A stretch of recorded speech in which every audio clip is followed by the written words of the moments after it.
Bueno, podemos arrancar con cómo llega Paraguay a estas elecciones que se van a desarrollar el domingo.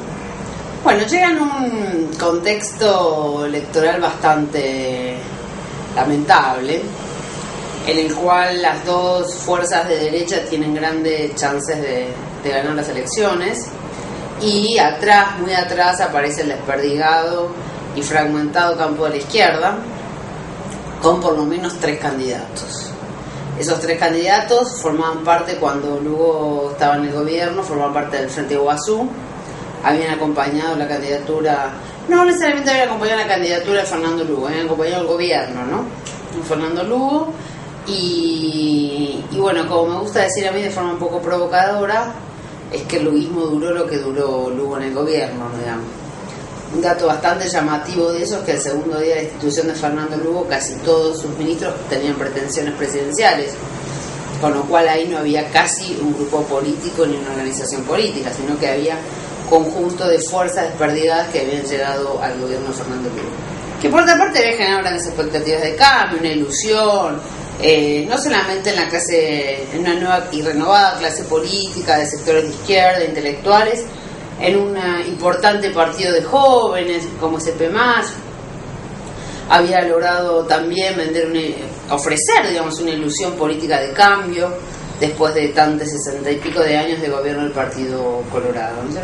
Pero sin embargo eso fracasó, y fracasado esa ilusión, fracasó esa posibilidad de cambio, también fracasaron las fuerzas que habían acompañado a Fernando Lugo en el gobierno. ¿Y por qué crees que más allá de que esté atomizado, digamos, por qué las fuerzas de izquierda perdieron cierto poder y no llegan ni a competir a los... Bueno, yo creo que el dato fundamental es que aparecen en forma fragmentada, digamos. No puede haber 3 opciones de izquierda en un escenario electoral, digamos, resiste votos para 3 figuras de izquierda, digamos. Bueno, pero hay 2 figuras de derecha también, se podría decir. Sí, hay 2 figuras de derecha que representan, de todas formas, la fuerza de la derecha y la fuerza de la izquierda de América Latina no es la misma, ¿no? Pero, si no, otro hubiese sido nuestro destino. De todas maneras, las fuerzas de derecha, digamos, o los candidatos de derecha, que también son una fuerza política, pertenecen a los 2 partidos tradicionales, digamos, ¿no? Partidos centenarios, el Partido Liberal y el Partido Colorado. Esto quiere decir, entre otras cosas, que tienen una estructura partidaria, que tienen intendentes, que tienen gobernadores, que tienen un poder, no solamente una estructura partidaria, sino que tienen un poder territorial que más está desierto, no tiene la izquierda, ni pudo construir Fernando Lugo en el poder. Porque si vos mirás la representación en la Cámara de legisladores, de senadores como de diputados del luguismo, es inexistente. Por eso fue también tan rápido, tan fácil, digamos, poder destituir mediante lo que se llama un golpe parlamentario a Fernando Lugo del gobierno. Con lo cual, digamos, las fuerzas de derecha son las fuerzas tradicionales. El histórico Partido Colorado, que hoy se presenta con un personaje bastante novedoso, que es todo un interrogante, eso también es un dato interesante, porque es un empresario que no pertenece a los sectores campesinos, terratenientes tradicionales, es un empresario vinculado con el comercio ilegal, en principio con Brasil, un prontuario bastante oscuro, pero que sin embargo llega con una propuesta de modernización pseudo-fascista, digamos, que es por lo menos todo interrogante en torno a qué es lo que este gran personaje, que no proviene del campo de la política, puede llegar a ser una vez en el gobierno. Uno tiene algunas sospechas, por ejemplo, yo he hecho unas declaraciones bastante escandalosas, por supuesto, en relación a los derechos humanos, el matrimonio igualitario y demás, pero pues puede ser un personaje contradictorio que contenga esto y contenga, qué sé yo, millones de pesos o dólares en obra pública. Entonces ahí la cosa se pone un poco más compleja. ¿Cómo, teniendo estas 2 opciones de ganador, cómo imaginás el futuro del pueblo paraguayo? En principio no debería tener muchas ilusiones en torno al futuro, pero también sería bastante antisociológico pensar eso, porque la política siempre es nacimiento de algo nuevo y renovación, con lo cual que ahora gane alguno de los dos candidatos que puede llegar a ganar, habla más de la muerte de un sistema político que tiene que ser enterrado definitivamente, y que si Lugo no pudo, alguien va a poder con ese sistema político. Esperemos que no sea la derecha y este empresario, digamos, que sean los sectores de izquierda, las fuerzas populares las que puedan hacer, pero el sistema político tal cual viene funcionando está en crisis, digamos, y eso se va expresando de diferentes formas. Lugo fue una expresión de esa crisis. ¿Te referís a su constitución más que nada o no? Al sistema de partidos y su funcionamiento, digamos, a la clase política, a la forma de construcción de una voluntad pública y una forma de construcción del Estado, que entre otras cosas, tal cual como está, no funciona. Es evidente que no funciona más, no puede funcionar en una sociedad con esos niveles de desigualdad social, digamos. Por algún lado eso se va... Y si vamos más a las reglas políticas, porque la destitución de Lugo dejó en claro que pueden destituir a quien quieran en Paraguay. Sí, a mí las reglas no me importan tanto a la hora de pensar, porque no es un problema de reglas, sino de fuerza política. ¿Cuáles eran los actores que tenían capacidad de destituir a Fernando Lugo, y cuáles eran los actores que tenían capacidad de sostener el gobierno de Fernando Lugo? Porque intentos destituyentes en América Latina son sobrados los nuevos gobiernos latinoamericanos. Chávez, Evo, Correa, Cristina, todos tuvieron intentos destituyentes. ¿Cuál es la diferencia? La diferencia es que había actores y sujetos sociales predispuestos a defender esos gobiernos, ¿sí? Hoy, digamos, el conflicto en torno al resultado de Venezuela, ¿sí? Una sociedad, uno dice, una sociedad dividida. Bueno, perfecto. Una sociedad dividida que se expresa, que se da en el espacio público, que inclusive es capaz de dar su vida en un proyecto político, digamos, ¿no? Con el sinsentido que se representa tal vez en el siglo que habitamos. Esto no sucedió en Paraguay. No, más allá del resquicio legal, porque finalmente la regla, digamos, son instrumentalizadas por los actores, y quien tiene mayor capacidad de imponerlas serán los que triunfen, y para eso necesitan fuerzas políticas, y las fuerzas políticas hay que constituirlas, y Lugo no constituyó actores ni fuerzas políticas que podrían acompañar su proyecto.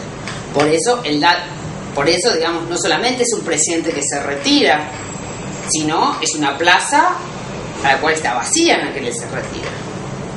Tu análisis más o menos dice que Paraguay tendría que arrancar de cero, más o menos, desde el plano político. ¿Qué sería arrancar de cero? Y digo, con un nuevo resurgimiento de la fuerza de izquierda que no llega ni a competirles a estas dos fuerzas tradicionales, y un panorama bastante sombrío en lo que puede llegar a ser el bloque Mercosur y todo. No dije que Mercosur no puede ser sombrío, porque efectivamente ningún presidente que gane Paraguay va a desconocer el Mercosur por cuestiones de supervivencia básica. No hay economía, no hay sistema social paraguayo que pueda sobrevivir sin el Mercosur, digamos.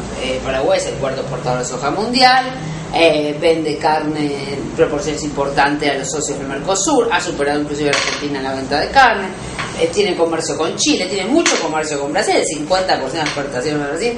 Digamos, ningún presidente, inclusive Horacio Cartes, este presidente que recién aludía del Partido Colorado, fue una cuestión casi instrumental, económica, no va a desconocer el Mercosur, digamos. Más o menos va a haber elecciones y se va a regularizar el sistema político, y bueno, y se van a avanzar el Mercosur, y esto no va a pasar a mayores. Ahora, ¿cómo se reconstituye el campo de la... de datos de virus ha sido actualizada? Puede pasar. Ahora, la pregunta es cómo se reconstituye el campo popular, digamos, ¿no? Cómo se reconstituye, cómo se hace de eso una fuerza política, cómo se hace de eso actores políticos, ¿no? Tal vez uno tiene la ilusión de pensar en el actor. Bueno, ¿cómo se hace eso un conjunto de actores con voluntad de participar en el escenario electoral? Y si gana el Partido Colorado, no es porque hay muchas preguntas acerca de, bueno, ¿y cómo encima votan al Partido Colorado? Bueno, ¿qué otra propuesta hay? ¿Qué otra propuesta atractiva presenta el campo popular en 4 o 3 candidatos fragmentados, peleándose entre ellos, denunciándose entre ellos, cuestiones mezquinas, realmente individualista, con un pedido ciudadano de unificación. Hasta el último momento, la ciudadanía, por lo menos electrónica, los sectores urbanos de Asunción, pidieron y reclamaron a estas fuerzas de izquierda que se unificaran tras una candidatura. Bueno, eso no fue posible. Entonces, hay que mirar un poco, bueno, cuáles son las... De todas maneras, cualquiera de las fuerzas de derecha que triunfe va a triunfar probablemente con el porcentaje de votos más bajo de la historia, porque el dato político de esas elecciones es la desilusión, el abstencionismo, lo poco atractivo que se convierte ese escenario electoral con un resultado casi cantado antes de acudir a las urnas, ¿no es cierto? Con lo cual, es verdad, la legitimidad no se construye solo en las urnas, y Lugo lo sabe muy bien, porque el 40% del voto le duró muy poco. Pero es verdad que cualquiera de los presidentes que gane tendrá que trabajar en torno a una legitimidad, la construcción de una legitimidad, de una voluntad pública, porque no la va a tener inmediatamente el resultado electoral. Vos hablabas de Mercosur antes, que hoy en día Paraguay está suspendido en el Mercosur. Después de estas elecciones, ¿qué pensás que va a pasar con eso? No, yo creo que van a ser unas elecciones que no creo que sean unas, digamos, es un sistema electoral bastante transparente, con voto electrónico, digamos, no creo que haya fraude, ni por más allá de las escaramuzas que unos y otros, digamos, utilizan para desconocer el resultado electoral, o bueno, porque no les gusta el resultado, pero no, nada indicaría que hubiera algún problema de ese orden en el escenario electoral paraguayo. Y yo creo que las elecciones se van a llevar adelante, ¿sí? El personaje que surja, digamos, será un personaje democrático, porque va a surgir de las urnas, y Paraguay se ha reincorporado al Mercosur, digamos. Ahora, después, especialmente, ¿no? Pues eso es un reto especial para Argentina y Brasil desarrollen en Paraguay una política mucho más amigable, mucho más interesante, mucho más pro integración que lo que han hecho por ahora, digamos. Paraguay no es viable si Argentina y Brasil no desarrollan una política de integración económica, digamos. Se llegan a la merced los grandes grupos económicos sojeros que hacen de ese país los dueños realmente, no solamente de la tierra, sino también a veces de la política. Sobre eso también un poco la derecha utilizó esta idea de una nueva triple alianza, ¿no? También hay un descontento popular pareciera con los dos países y cómo lo utilizan en Paraguay. Exactamente, digamos. El mito de la guerra de triple alianza es un mito nacional con tanta fuerza, digamos, con tanta fuerza en el imaginario social, que siempre vuelve para explicar las crisis. Ojo, vuelve de la mano derecha y vuelve de la mano de la izquierda también, porque la izquierda también utiliza muchas veces el mito de la guerra de triple alianza. Siempre hay mitos nacionales, ¿no? Todo hay mitos nacionales. La singularidad paraguaya es que siempre es el mismo mito, ¿sí? Porque, digamos, todo orden político ordena sus próceres, arma estatus, jerarquía, primero Barrosa, Roca, Perón, ¿sí? O sea, armamos nosotros, cada orden político arma su propio santuario de próceres. Pero Paraguay siempre es el prócer, se vuelve a la Francia, a los López, digamos, no aparecen nuevos próceres. Con lo cual ese es un mito que siempre vuelve para explicar las cosas, o las crisis sobre todo, y que la derecha utiliza, porque bueno, los mitos nacionales siempre son muy fructíferos, digamos, ¿no? Algo de mito hay en la guerra de violencia. También es verdad que los socios minoritarios, y Uruguay lo dice como puede, son socios que muchas veces están bastante desaventajados de las relaciones comerciales, sobre todo frente a Brasil y frente a Argentina, digamos. Eso también es real. Paraguay, digamos, recién con Lula da Silva se ha podido renegociar el precio de la energía de Itaipú, que estaba fijo desde el año 73. En un extremo hay algún autor que dice por ahí, es un poco extremista el argumento, pero es bien, a mí me gusta porque ilustra. Dice, bueno, los pobres de Paraguay financian la electricidad de la burguesía paulista. Punto, ¿no? Es radicalizar, es extremizar, pero ilustra esto de que, bueno, por ejemplo, la relación que tiene Paraguay se ve de desigualdad se ve con Itaipú, y también se ve con Yacyretá, un poco menos escandaloso, pero también se ve ahí. Con el agrado de la complejidad de la frontera, de los ojeros brasi-paraguayos, ¿sí? Que eso agrega también una complejidad a las relaciones que Paraguay y Brasil llevan adelante, y que por suerte por ahora con Argentina esa complejidad no está. Recordemos que al otro día del golpe de Estado, estos señores, digamos, también una nueva burguesía moderna en torno a la soja, estaban pidiendo una reunión con los senadores brasileños para que efectivamente reconozcan el gobierno de Franco. Digamos, son actores políticos que también juegan en la escena pública y tienen sus propios intereses. Hablando de Franco, ¿se puede analizar la gestión de Franco? Sí, se puede decir que es un fracaso rotundo, digamos, la gestión de Franco. ¿Por qué? Porque ha sido una gestión ineficiente, corrupta, asesina, digamos, ha matado dirigentes campesinos, recordemos el caso de Curuguatí, ¿no? Donde mueren los campesinos y los policías antes de la destitución de Fernando Lugo. No garantizó un proceso judicial más o menos transparente. No fue para nadie una gestión, para un sector de izquierda, derecha, no fue como para nadie una gestión, la verdad, muy productiva. Ni siquiera los números. No, bueno, hay como una inercia de crecimiento económico, es la soja. Crece que está, el famoso crecimiento de tasas chinas, todos crecemos. Ahora, a diferencia, si uno mira los índices de desigualdad y de crecimiento, la brecha más grande se produce en Paraguay. Los índices de crecimiento no han podido perforar los índices de desigualdad. Entonces, eso se mantiene casi intacto. Pero no solamente una cuestión de desigualdad de la tierra, sino una extranjerización de la tierra, pero al mismo tiempo estos sectores sojeros, digamos, estas corporaciones, ¿no? Porque ya no son ni actores ni sujetos, son grandes grupos económicos, aportan al IVA un 2%, lo único que dejan en la economía. El 2% del IVA dejan estos señores, bien por el pago de algún que otro impuesto. Sí, pero no puede decir que ni siquiera Lugo cambió eso tampoco. No, claro, por supuesto. Tenía, por lo menos, a varios personajes estudiando una estructura tributaria igualitaria. Fíjate lo que eso puede provocar, que la sola amenaza del Lugo, la la presencia luguista, bastó para destituirlo. Porque uno, si vamos a analizar las políticas, son políticas públicas muy importantes en salud, en educación, unos intentos de distribución, bueno, algo se pudo hacer. Pero el Estado paraguayo es el Estado que menos invierte en políticas públicas, cualquiera sea. ¿Por qué? Un Estado no tiene ingresos propios, por eso también la debilidad del Estado y la clase política frente a las corporaciones.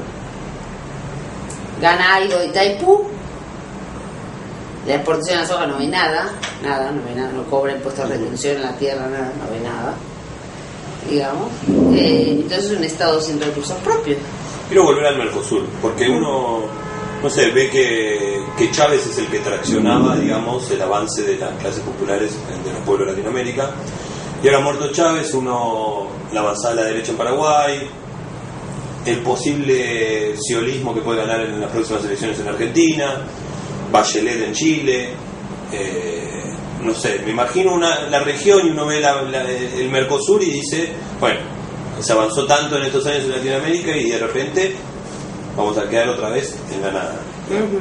Vos ves a Paraguay como una pieza clave en este avance de la derecha en los pueblos de Latinoamérica, o ves más como que, bueno, pasó porque Lugo no construyó nada en los años de gobierno y lo volaron. Sí, me parece que tiene que ver más con la ausencia de una construcción política, por lo menos en el momento que pasó. No estaba tan claro este panorama latinoamericano cuando pasó el golpe de Estado a la democracia paraguaya de Fernando Lugo. Parece que tiene que ver, antes decía un poco lo de los intentos de institución, digamos, intentos de institución hubo en todos los nuevos, lo que llamamos los nuevos gobiernos latinoamericanos. Sin embargo, la pregunta, digamos, la derecha nunca se va a quedar quieta frente a la amenaza de sus intereses. O sea, eso es como la ABC, ¿sí? Sí. Bueno, entonces, reacciona de diferente manera, ¿no es cierto? Desabastecimiento, clases, porque sobre todo, no solamente, ¿no? Porque los fascismos ya han explicado esto, pero en América Latina especialmente, los gobiernos de derecha no necesariamente son antipopulares, ni tienen fuerzas no populares que los acompañen, ¿no es cierto? Con lo cual, digamos, pueden utilizar fuerzas sociales, pueden utilizar actores, pueden utilizar medidas económicas, tiene diferentes mecanismos la derecha para intentar desestabilizar. Digamos, uno no puede decir que el 50% de Capriles es la clase alta venezolana, digamos, ahí uno ve a otros actores que también están jugando en sectores no chavistas y probablemente en una opción política que los perjudique profundamente, pero así son las cosas. Yo creo que el Fernando Lugo se debió más a una potencial amenaza que él podía representar que a lo que había hecho, digamos, y a lo que podía hacer, ¿no es cierto? Y a lo que podía hacer. Pero no dudar que es un retroceso en la región, este posible ganador va. O sea, es un hecho claro. que va a ganar sí, uno de los dos. Sí, Paraguay no lidera nada en la región, o sea, al contrario, es bastante marginal, nadie se ha encargado de estudiarlo, investigarlo seriamente, es un socio bastante maltratado por el Mercosur, maltratado en términos económicos, pero también políticos, ¿no es cierto? Ni Argentina ni Brasil se preocuparon mucho por estas elecciones, así se llega también, ¿no es cierto? Con lo cual yo no diría que Paraguay va a estar a la vanguardia de el giro regional, pero claro, si el giro va a aportar al giro regional, digamos, va a aportar al giro regional. Sí, más allá de estas elecciones, ¿ya se terminó lo que sería el luguismo o una posibilidad de un frente o lo que significó ese proceso de esos años? No, yo creo que nunca está terminada esa posibilidad. O sea, ¿cuál le ve futuro a Lugo? No, pero la izquierda no es Lugo. Digamos, Lugo es un personaje determinado que ha mostrado poca capacidad de liderazgo político, que inclusive va como primer senador en una lista que va a sacar muy pocos votos.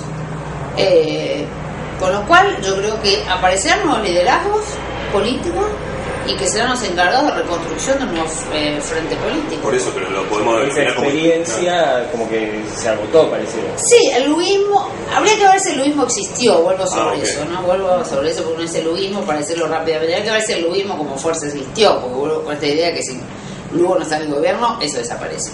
Entonces habría que ver si el luguismo o no es el luguismo. Pero por ejemplo, sí la experiencia de Lugo se terminó, digamos. Lamentablemente, si hubiera liderado yo creo que si hubiera liderado una opción política, podría haber contribuido a la unificación del desperdigado campo de izquierda popular de hoy. Él era una figura clave que podía garantizar esa unificación, pero bueno, no pudo, no quiso, no supo, no sabremos. Y profundizando un poco eso, vos lo ves como, analizándolo ya en el tiempo, lo ves como carencia de liderazgo, poca construcción política con las clases sociales. ¿A qué atribuís si existió el luguismo o no? Me parece que pasa un poco de todo, ¿no? Me parece que pasa un poco de todo. Me parece que Lugo no era... Es un personaje de la iglesia, no fue nunca un gran líder carismático, no fue un gran líder carismático. Uno puede escuchar su discurso, no era un gran orador. Recordemos también la coyuntura en la que él, digamos, porque podríamos decir muchas cosas más peores de la experiencia luguista, pero recordemos un poco también las circunstancias históricas en las que él llega, porque si no, digamos, también un análisis descontextualizado no tiene mucho no es muy riguroso. Sobre todo él es un personaje que arriba 2 años antes al sistema político, inclusive no pertenecer al sistema político fue parte de su legitimidad y su posibilidad de ganar, la misma que tiene un candidato de derecha como Cartes, digamos, su principal cuota de legitimidad es no pertenecer al sistema político, pero digo, está agotado el sistema político. Sabemos que, por supuesto, que muchas experiencias de los gobiernos de América Latina provienen de personajes que no pertenecen al sistema político, ¿no? Eso fue una condición que en un momento sirvió y pidió posibilidad de transformar. Podría haber sido Lugo también, ¿no? Pero no fue no fue lo que sucedió. Entonces me parece que él llega después de muchos años de gobierno Nadie que toma un gobierno controla el Estado, ya lo sabemos, digamos, menos después de 65 años de gobierno de un partido, del Partido Colorado. Por más que el Partido Colorado, por supuesto, en todo este tiempo se ha transformado también brutalmente, digamos, no es un partido de una vez y para siempre, ¿no es cierto? No es el Partido Colorado, es el Partido Estronista necesariamente, no es una cuota, no es una fórmula mecánica. Pero, bueno, en efecto, podemos decir que Lugo no llegó a controlar ninguno de los resortes del Estado. No llegó a controlar ninguno de los resortes del Estado. Fueron muy pocos años, muy poco tiempo para lo que había que desmontar. ¿Y cuadros políticos? Y cuadros políticos tuvo cuadros políticos interesantísimos, porque toda la gran intelectualidad, el campo de izquierda, pero la intelectualidad en el sentido amplio de la palabra, no, sí, no sí. Académicos, de los años 70, que digamos participó en la guerrilla contra Stroessner, que se exilió, que hizo lo que pudo en los años 70, estuvo toda, indefectiblemente todos apoyaron a Fernando Lugo, todos. En ese sentido, un gran gesto de crecimiento y de apoyo a Lugo, la verdad, en sentido con todos los mejores cuadros políticos y técnicos que tenía el Paraguay, no tengo duda, digamos, tuvieron los mejores, las personas más especializadas y más. Pero bueno, la política tiene una cuota de suspicacia, que saber, hay que partirse al campo de la política. Vos podés hacer una gran obra, por ejemplo, el Ministerio de Salud, pero alguien tiene que asociar que esa obra de salud tiene que ver con tu gobierno, que vos hiciste cosas para que eso sucediera. Hay mediaciones, ¿no es cierto? No es tan mecánico, digamos, que uno, bueno, le va más o menos bien, gana elecciones, tiene legitimidad. En el medio hay mediaciones, hay actores en disputas, hay corrupción, hay intento de destitución. Y recordemos que Fernando Lugo llega como socio, digamos, con la alianza con el Partido Liberal, lo cual no solamente no controla el Estado, sino que parte de su gabinete no responde a Fernando Lugo, responde a otro partido, que es el partido que termina haciendo golpe de Estado. Si vemos ese mapa, digamos, de entramados. Ahora, si a los 2 días de haber ganado Fernando Lugo tendría que haber llamado a la reforma agraria y si no a tomar las armas, yo qué sé. Bueno, eso fue su eje de campaña. Bueno, sí, fue su eje de campaña. Pero, digo, si tendría que haber eso hecho y no lo hizo, yo no lo sé, no lo voy a decir, no me corresponde. Indudablemente faltaron 2 o 3 decisiones importantes y estructurales en los primeros días, digamos, porque como sabemos los votos se fuman en muy poco tiempo. Entonces, 2 o 3 medidas bastante estructurales que han colaborado a la construcción de una nueva voluntad política, de nuevos actores, de nueva legitimidad. Bueno, hoy podemos decir sin duda, ¿sí? Sin duda. Pero, bueno, no sucedió un poco por esto que esta descripción del contexto en el que llega, ¿no es cierto? Recordemos lo siguiente también, Paraguay tiene una constitución profundamente neoliberal. Claro, eso es lo que te decía antes, por eso me refería a lo técnico más bien. Sí, profundamente, sí, igual podría haber desconocido, qué sé yo, podría haber llamado a una asamblea constituyente. Está más opción. No, pero Lugo tiene la potestad de poder llamar a una asamblea constituyente para reformar la constitución. Como hicieron los... Hicieron casi todos. Okay. Está bien. Digo, ¿no? Hicieron casi todos. Bueno. Por ejemplo, no sé, una constitución, profundamente neoliberal, donde el presidente no tiene ni siquiera capacidad de decreto presidencial. Sí. Ahora, eso en otros países no ha sido un obstáculo para la construcción política. Bueno, porque había actores que empujaban porque se fuera transformado, y eso se hacía más allá de inclusive de las normas legales, ¿no es cierto? ¿Y quiénes son los que están acompañando a estos dos que vos decís que tienen la opción de ganar? El Partido Colorado y el Partido Liberal, digamos. ¿Quiénes acompañan a esos 2 candidatos? Ya sea sindicatos, movimientos sociales. No sean especiales. Una hora que decir los sindicatos, una de las cosas más llamativas es que desde el 1989, el regreso a la democracia en Paraguay, hasta la destitución de Fernando Lugo, es la primera vez que los sindicatos no acompañaron una protesta pública, que fue la de Lugo de 2008. Siempre que estuvo amenazada, como en muchos otros casos en Paraguay, inclusive hubo en otros golpes de Estado o intentos de institución, hubo manifestaciones a favor de la democracia, siempre participaron los sindicatos. En 2008 los sindicatos estaban en la plaza. ¿No? Porque también hay falta, digamos, para sumar no solamente los movimientos campesinos, son los importantes como actores, sino también los sindicatos. ¿Quiénes acompañan? Y estos en principio no tienen grandes movimientos sociales que los acompañen, digamos, ¿no? No tienen ciudadanos que recorren ciudadanos en el sentido amplio de la franja social y del mapa paraguayo, que acompañan a estos candidatos. Son candidatos de partidos tradicionales históricos que, como te vuelvo a decir, tienen un poder territorial importante, tienen muy aceptados los mecanismos partidarios, bueno, que implica llevar adelante una elección nacional, ¿no es cierto? Tenemos que tener partido, conocerlo, poner en funcionamiento, etcétera, etcétera, etcétera. Cosa que tampoco nunca tuvo Lugo, nunca construyó tampoco, ¿no es cierto? Entonces, ganar una elección, después hay que volver a ganar otra elección, un momento surgir por una crisis de sistema, una grieta entras, pero no puedes mantener en esa grieta, después tenés que crear otra cosa.